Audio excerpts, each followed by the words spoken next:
Good afternoon. I'm going to tell you today about part of our research about trying to quantify a relationship between various medical advances and the future developments in longevity. And I, first of all, wanted to thank the organizers for this standing event, and also I wanted to acknowledge the help from the Institute and Faculty of Actuaries who finance our research program on the use of big health and actuarial data. Lizanne Gitzels, who is my co-author, is my ex-PhD student and now postdoc, and I'm going to use part of her research here.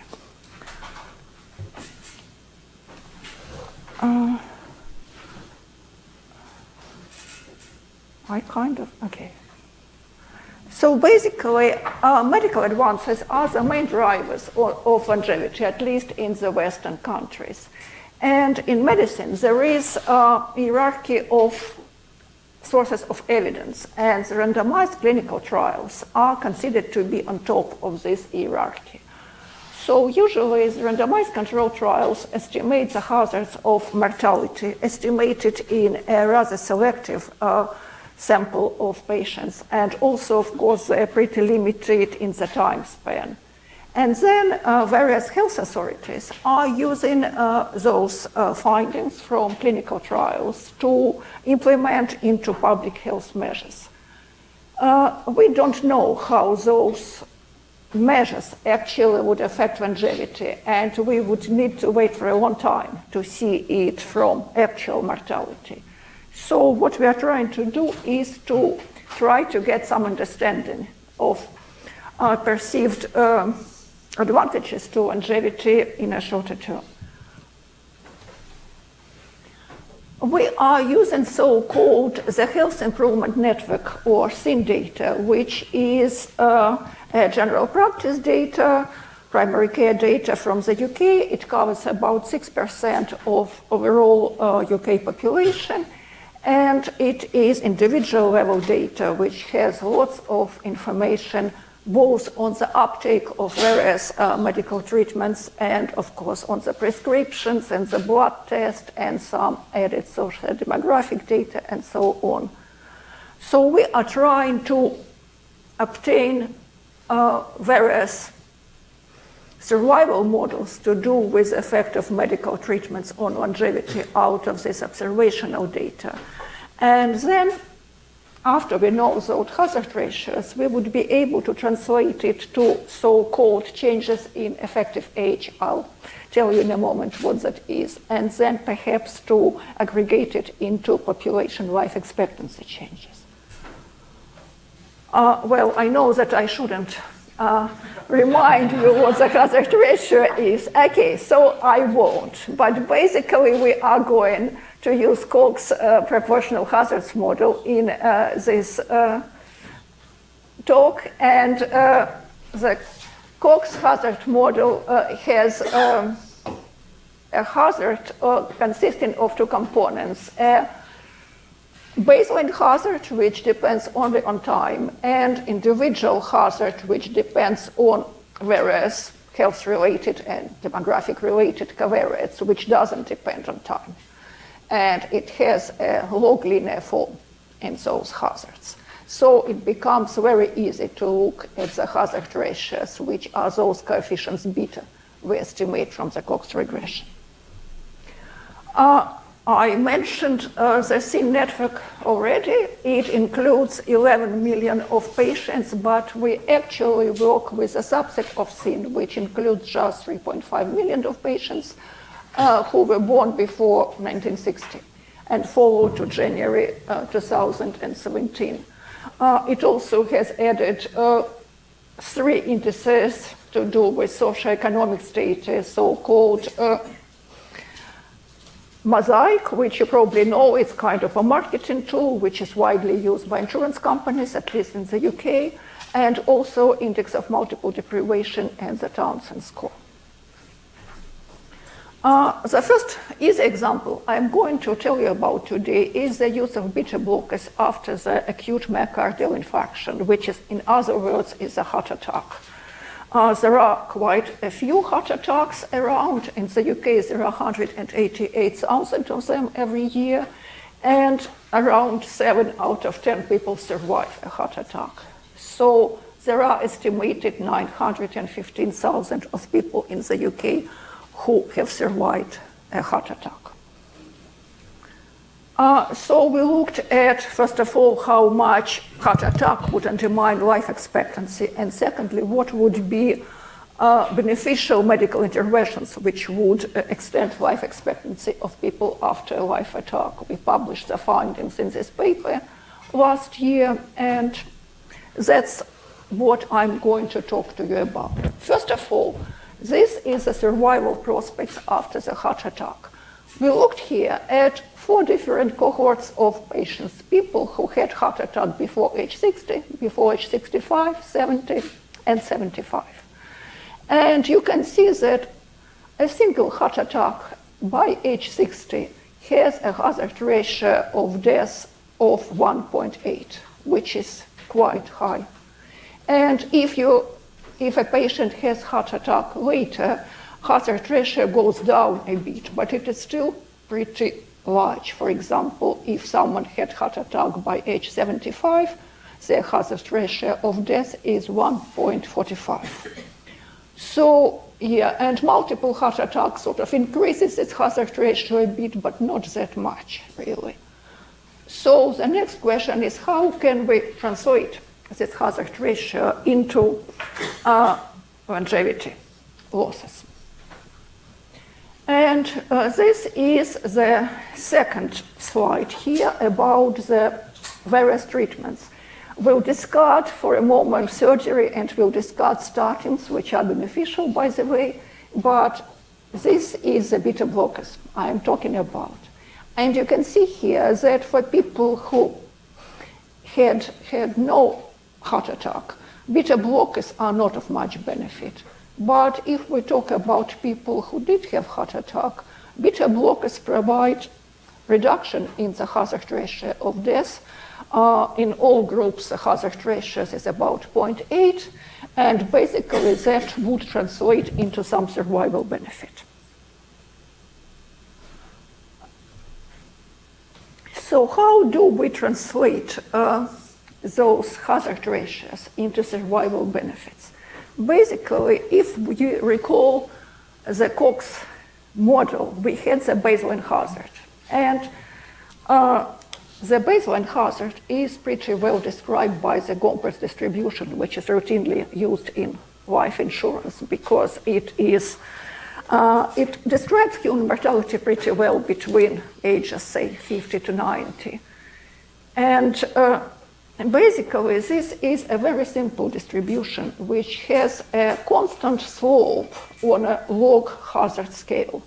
As you see, this line here is a constant hazard of mortality depending on age. And we know the slope of this line for the UK. Say in 2010-12, that slope was about 1.1. So here we can take someone at age, say, X, who have had a heart attack, and see that someone who didn't have a heart attack had exactly the same hazard ratio, but at a different age. We call this age an effective age. So you can see that heart attack resulted in a gain in effective age. So a person sort of became older because of heart attack, and because of that, they would have a shorter life expectancy. Yes, and it results in a very, very simple formula, because the formula is here, and basically to calculate this change in the effective age, you take log hazard ratio and multiply it by 10. So extremely simple. So how do beta blockers change effective age? Basically, first of all, heart attack, remember we had hazard ratio of about 1.8 to 1.45. That translates into 3.7 to 5.8 years gain in age for a man. and a little bit less for a woman. Now, if we look at the hazard ratios for beta blockers to heart attack survivors, that would save you about 1.6 to 2.3 years in age. So if we add these two together, the people who have survived heart attack and had beta blockers would still gain somewhat in age, but just 1.6 to 3.9 years instead of original 3.7 to 5.8 years. After that, it would be nice to understand how much of this translates into the population life expectancy. But for that, we also need to know how much beta blockers are used in general practice. So, for example, this is various medical treatments for people who have had a heart attack by age 70. Beta blockers are this blue line here. So you can see that actually by 2010, the use of beta blockers was just over 60%. So not every heart attack survivor had beta blockers. So what we want to do is to split the actual life expectancy of heart attack survivors into two components: people who have had beta blockers and people who didn't have beta blockers. And you can see that the overall life expectancy after heart attack, say at age 65, is 14 years. For people without beta blockers, 12.7. For people with beta blockers, 15.79. So actually, this is 3 years difference at age 65. For older ages, it will be a little bit less. For example, by age 70, it's just about 2 years, 10.68 to 12.69. But still, it's quite a bit effect of beta blockers on the life expectancy of heart attack survivors. Is this important for the whole population? The answer is no, not much, because pretty small percentage of people has heart attack, I think about 6% of the overall population. But there are much more large-scale interventions. And my second example is about hypertension, which is much more widespread. About 70% of population have hypertension by a certain age. And there was this very famous SPRINT clinical trial here in the US, which was stopped early, about 2 years ago. This trial looked at intensive control of systolic blood pressure. The standard practice before now was that systolic blood pressure should be kept at 140. But intensive blood pressure control tried to keep blood pressure at 120. And as I said, they stopped the trial early because they found that actually there were quite huge survival benefits and cardiovascular benefits as well. And that trial had profound effect on the public health in the US because just recently, this autumn, the American Heart Association changed its hypertension guidelines to much earlier numbers. And now everyone who has systolic blood pressure of 130 is considered to be hypertensive and will be put on drugs. So what we wanted to check is how this translates into various life expectancy changes using our primary care data from the UK.